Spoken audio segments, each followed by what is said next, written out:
বিসমিল্লাহির রহমানির রহিম। আসসালামু আলাইকুম। ধন্যবাদ সবাইকে। আমরা আজকে সাক্ষ্য আইন পড়বো। এ পর্যায়ে সাক্ষ্য আইনের আমরা দ্বিতীয় অধ্যায়ের প্রায় সম্পন্ন হয়ে যাচ্ছে। দ্বিতীয় অধ্যায়ের মধ্যে আমরা আজকে পড়বো হচ্ছে রায়ের প্রাসঙ্গিকতা সম্পর্কিত অধ্যায়, রায়ের প্রাসঙ্গিকতা সম্পর্কিত পার্ট, রায়ের প্রাসঙ্গিকতা সম্পর্কিত অংশ। আমরা দেখতে পাই রায়ের প্রাসঙ্গিকতা সম্পর্কিত অংশের কথা বলা আছে 40 থেকে 44 পর্যন্ত 5টা ধারায়। রায়ের প্রাসঙ্গিকতা সম্পর্কিত কোন কোন রায় প্রাসঙ্গিক হবে সে বিষয়ে আমরা আজকের বিবেচ্য বিষয়। ইতিমধ্যে আমরা পড়েছি, একটু খেয়াল করেন। প্রথম অধ্যায় পড়েছি প্রারম্ভিক 1 থেকে 4 ধারা পর্যন্ত। দ্বিতীয় অধ্যায় পড়তেছি আমরা 5 থেকে 55 পর্যন্ত।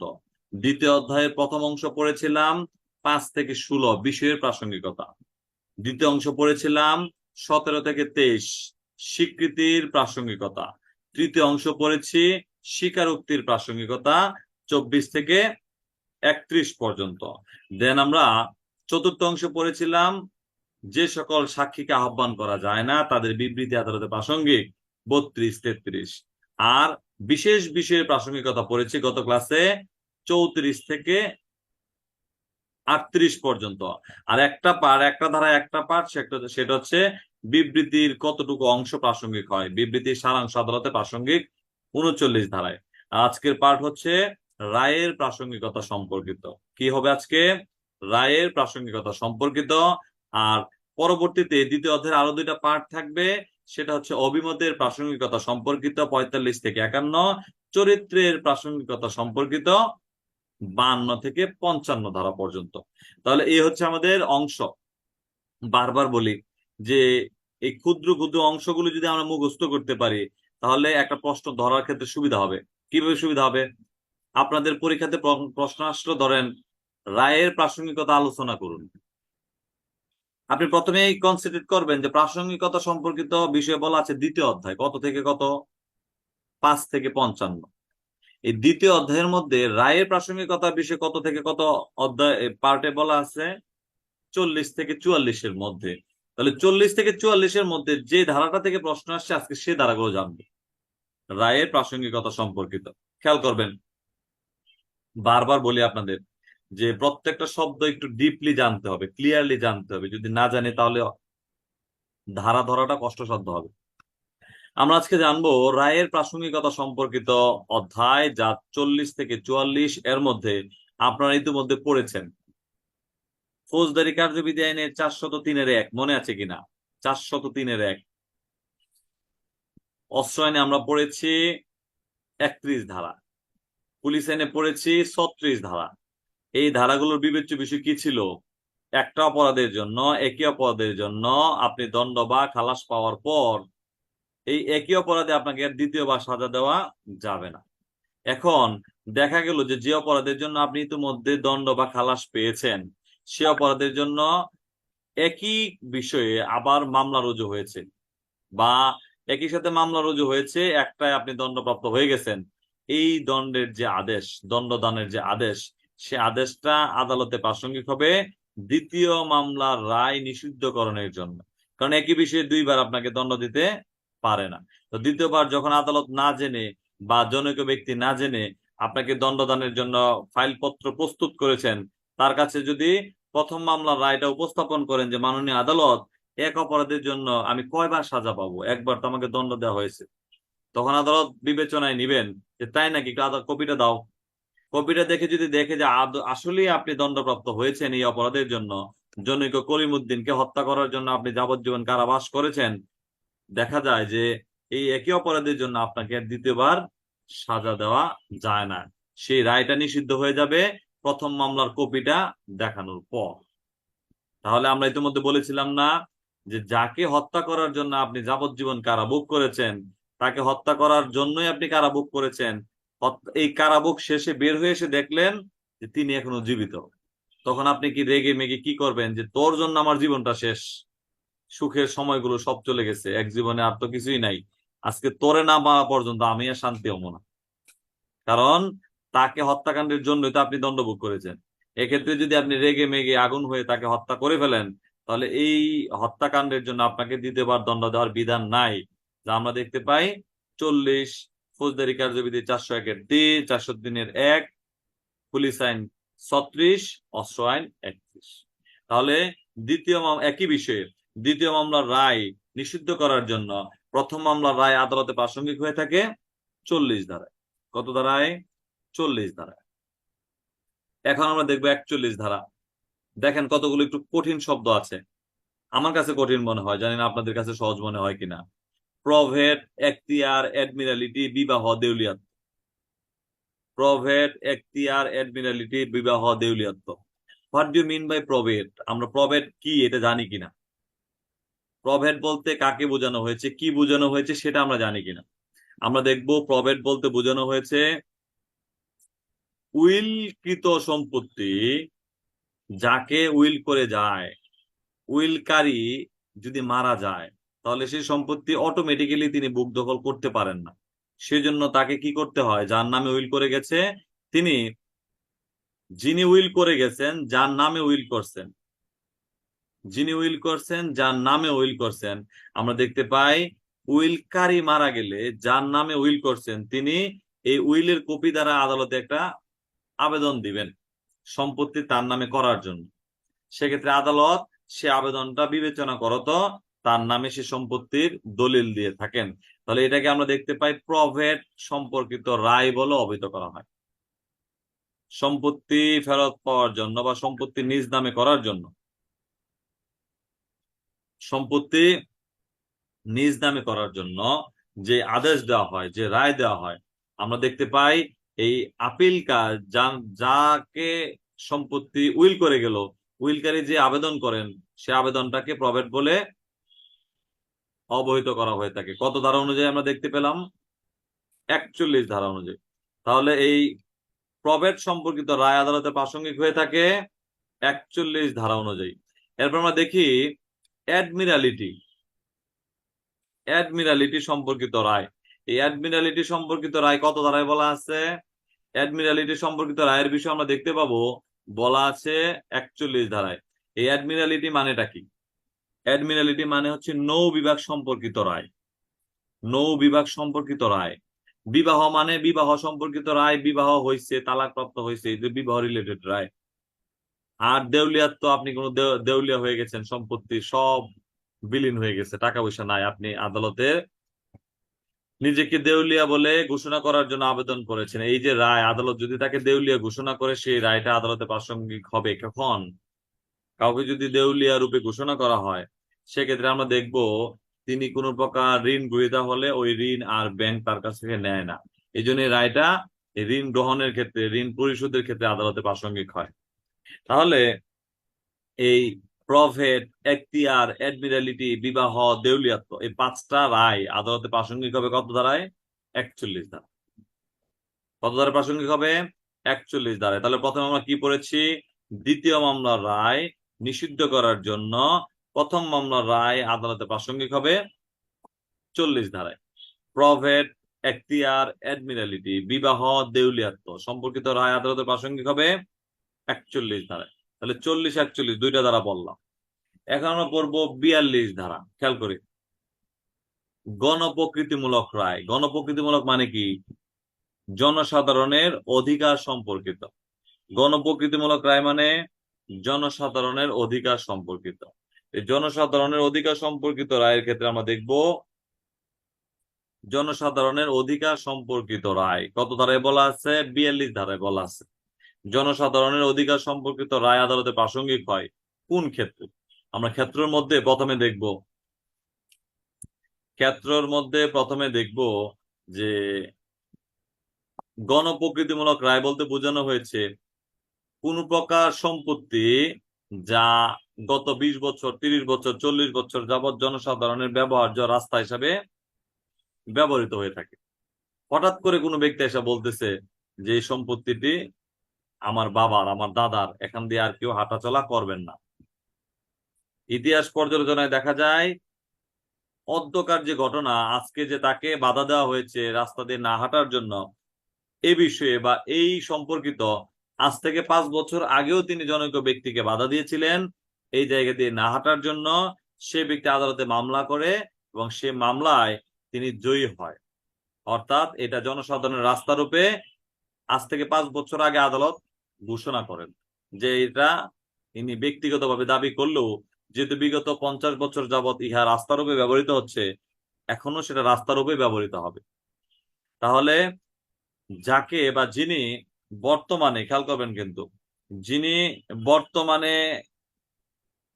রাস্তা দিয়ে চলাচলের জন্য নিষেধাজ্ঞা প্রাপ্ত হয়েছেন, তিনি রাস্তায় চলাচলের জন্য আদালতে যদি কোনো প্রকার মামলা করেন, এক্স্যাক্টলি 32-4 আমরা পড়েছি বিবৃতি, যদি তিনি মামলা করেন তাহলে পূর্ববর্তী যে রায়টা দিয়েছিল আজ থেকে 5 বছর আগে, সেই রায়টাও আদালতে প্রাসঙ্গিক হবে। কত ধারায়?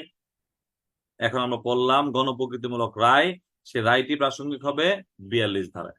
তাহলে বোঝা গেছে কিনা যে এই রাস্তা দিয়ে জনসাধারণ ব্যবহার করতো লাস্ট 50 বছর যাবত, সে রাস্তায় আপনাকে হঠাৎ করে বলতেছে যে কালকে থেকে এই রাস্তা দিয়ে কেউ আসা, এই জায়গা দিয়ে কেউ আসা যাওয়া করবে না, বন্ধ করে দিচ্ছে, দেয়াল দিয়ে দিচ্ছে। তাহলে যদি দেখা যায় যে এই বিষয়ে 5 বছর আগেও তিনি এমন দেয়াল দিছিল, আদালতের নির্দেশে পরে তিনি সে দেয়াল ভাঙতে বাধ্য হয়েছে। তো আজকে যে নির্দেশটা দিছে যে কালকে থেকে কেউ হাঁটবা না, এই বিষয়ে বিরোধ সৃষ্টি হলে আদালত পূর্ববর্তী রায়টা প্রাসঙ্গিক হবে। যে আজ থেকে 5 বছর আগেও না আমি বিজ্ঞ আদালত নির্দেশ দিছে যে একটা রাস্তার উপর ব্যবহৃত হবে, কেন 2 দিন পর পর ঝামেলা করেন, আমাদেরকে কষ্ট দেন। এই যে গণপ্রকৃতিমূলক রায়, জনসাধারণের ব্যবহার্য স্থান নিয়ে যে রায়, সে রায়টা আদালতে প্রাসঙ্গিক হয়ে থাকে 42 ধারা অনুযায়ী। তাহলে 41 ধারায় কি পেলাম আমরা? পরবর্তী মামলার রায় নিষিদ্ধকরণের জন্য পূর্ববর্তী মামলার রায় আদালতে প্রাসঙ্গিক হয়ে থাকে 40 ধারায়। আর 41 ধারা আমরা পড়েছি প্রভেট, এখতিয়ার, এডমিরালিটি, বিবাহ, দেউলিয়াত্ব, এই 5টা রায় আদালতে প্রাসঙ্গিক হয়ে থাকে 41 ধারায়। আমরা এখন 42 ধারায় পড়লাম গণপ্রকৃতিমূলক রায় আদালতে প্রাসঙ্গিক হয়ে থাকে যদি এ বিষয়ে পূর্বেও কোনো ডিক্রি বা আদেশ দেওয়া হয়ে থাকে। সেটা আমরা কত ধারায় পড়েছি? 42 ধারায়। এখন আমরা দেখব, একটু উদাহরণটা আগে পড়বো, তারপর আমরা 43 ধারায় যাব। উদাহরণটা হচ্ছে জনৈক ব্যক্তিগণ 2 ভাই, নিত্য এবং প্রবীর 2 জন ভাই। এই 2 ভাইয়ের মধ্যে বাপের সম্পত্তি ভাগ বাটোয়ারা চলছে, বাটোয়ারা মামলা হয়েছে। এখন প্রবীর সাহেব আদালতে উত্থাপন করলো যে মাননীয় আদালত, নিত্য তো আসলে স্বভাব চরিত্র ভালো না, সে তো ইতিপূর্বে ডাকাতির দায়ে দণ্ডিত হয়েছে, তাকে সম্পত্তি দেওয়াটা ঠিক হবে না। আদালতে কি বাবার সম্পত্তি 2 জনে ভাগ বাটোয়ারার ক্ষেত্রে নিত্য চুর না ডাকাত সেটা বিবেচনায় নিবে? সুযোগ আছে?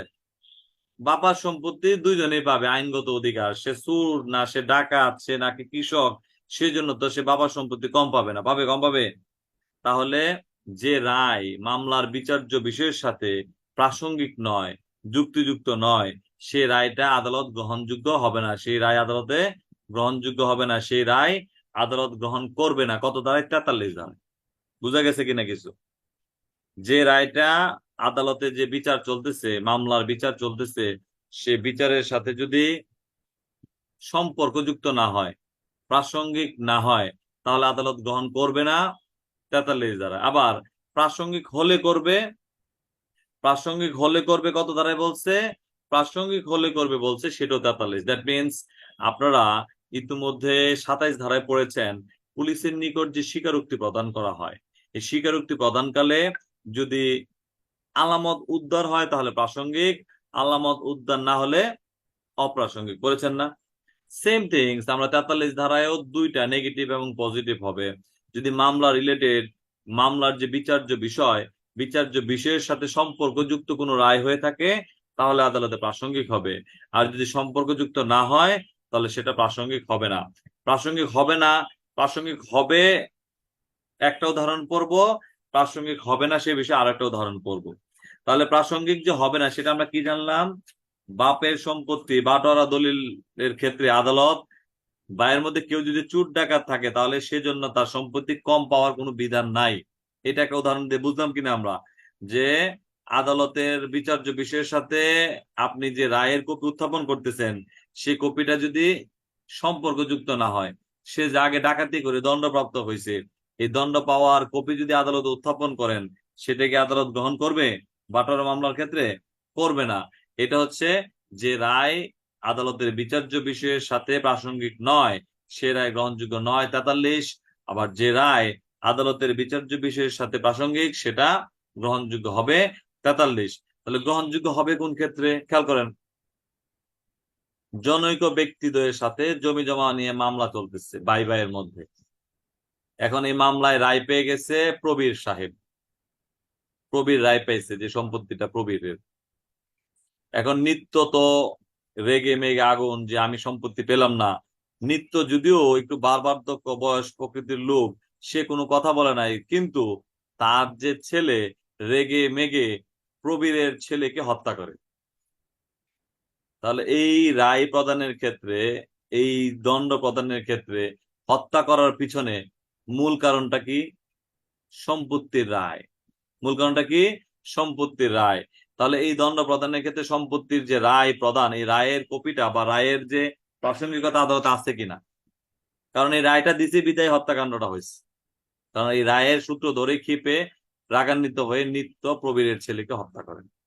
তাহলে যে রায়টা বর্তমানে বিচার্য বিষয়ের সাথে প্রাসঙ্গিক সম্পর্কযুক্ত সেটা আদালতে গ্রহণযোগ্য হবে, সম্পর্কযুক্ত না হলে গ্রহণযোগ্য হবে না।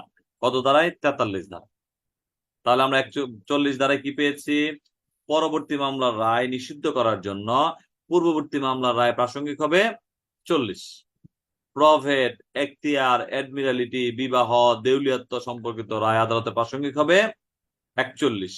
তাহলে 40, 41। আবারও খেয়াল করেন, অ্যাডমিরালিটি সম্পর্কিত রায় কে যেন বললেন যে বুঝেন নাই। অ্যাডমিরালিটি সম্পর্কিত রায় মানে হচ্ছে নৌ বিভাগ সম্পর্কিত রায়। বোঝা গেল কিনা? অ্যাডমিরালিটি মানে নৌ বিভাগ সম্পর্কিত রায়। দেউলিয়াত্ব মানে আপনি ঋণগ্রস্ত, আপনার কোনো টাকা পয়সা নাই, দেউলিয়াত্ব সম্পর্কিত রায়। বিবাহ সম্পর্কিত রায়, এখতিয়ার সম্পর্কিত রায়, আপনার এখতিয়ার আছে কিনা।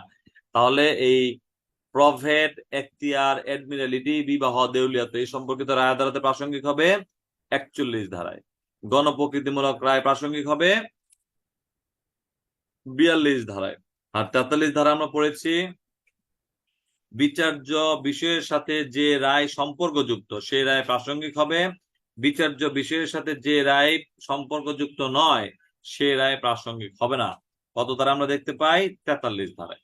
সর্বশেষ ধারা আমরা আজকে পড়ব, রায় যে দিয়ে থাকে আদালত, যে রায় আদালত দিল সে রায়টা প্রবঞ্চনা বশত দিয়েছেন, যুগ সাজসে দিয়েছেন, ষড়যন্ত্র করে দিয়েছেন।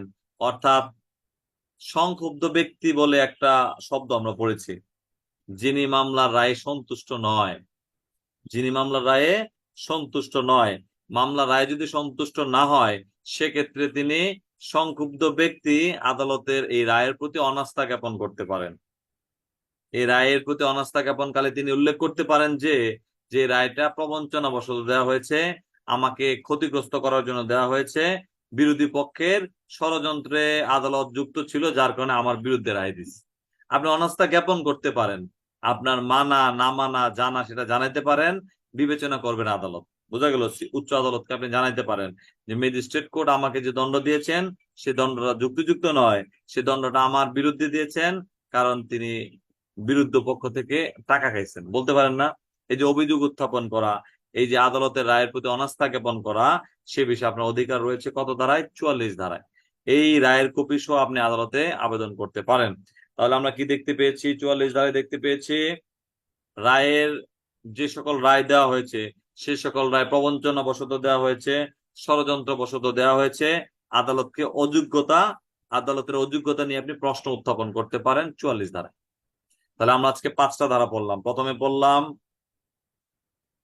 পরবর্তী মামলার রায় নিষিদ্ধকরণের জন্য পূর্ববর্তী মামলার রায় প্রাসঙ্গিক হবে, অর্থাৎ একই অপরাধের জন্য দ্বিতীয়বার দণ্ড নিষিদ্ধ। কত ধারায়? 40 ধারায়। ফৌজদারি কার্যবিধি পড়ছেন 403-1 এবং অস্ত্র আইনে পড়ছেন 31, পুলিশ আইনে পড়েছেন 36। 41 ধারায় বললেন কি? প্রভেট, এখতিয়ার, অ্যাডমিরালিটি, বিবাহ, দেউলিয়াত্ব এই 5 প্রকারের যে রায়সমূহ রয়েছে আদালতে প্রাসঙ্গিক হবে। ইয়েস, এই আবেদনে কি আপিল? হ্যাঁ। 5 শ্রেণীর ব্যক্তি, 5টা রায়, প্রভেট, এখতিয়ার, অ্যাডমিরালিটি, বিবাহ, দেউলিয়াত্ব এই সম্পর্কিত রায় আদালতে প্রাসঙ্গিক হবে 41 ধারায়। জনসাধারণের অধিকার সম্পর্কিত রায় প্রাসঙ্গিক হবে, জনসাধারণের অধিকার সম্পর্কিত রায় প্রাসঙ্গিক হবে যা আমরা দেখতে পাই 42 ধারায়। আর যে রায় আদালতের বিচার্য বিষয়ের সাথে সম্পর্কযুক্ত নয় সে রায় আদালতে গ্রহণযোগ্য হবে না।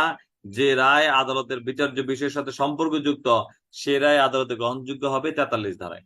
আদালতের রায়ের প্রতি অনাস্থা জ্ঞাপন করতে পারেন। আদালত যে রায় দিয়েছেন সে রায় প্রবঞ্চনা বশত ষড়যন্ত্র বশত দিয়েছেন মর্মে আদালতের যোগ্যতা নিয়ে আপনি অভিযোগ উত্থাপন করতে পারেন 44 ধারায়। আগামীকাল আমরা পড়বো ইনশাল্লাহ অভিমতের প্রাসঙ্গিকতা 45 থেকে 51 ধারা পর্যন্ত। ধন্যবাদ সবাইকে। আমরা এখন প্রশ্নোত্তর পর্বে যাবো। আসসালামু আলাইকুম।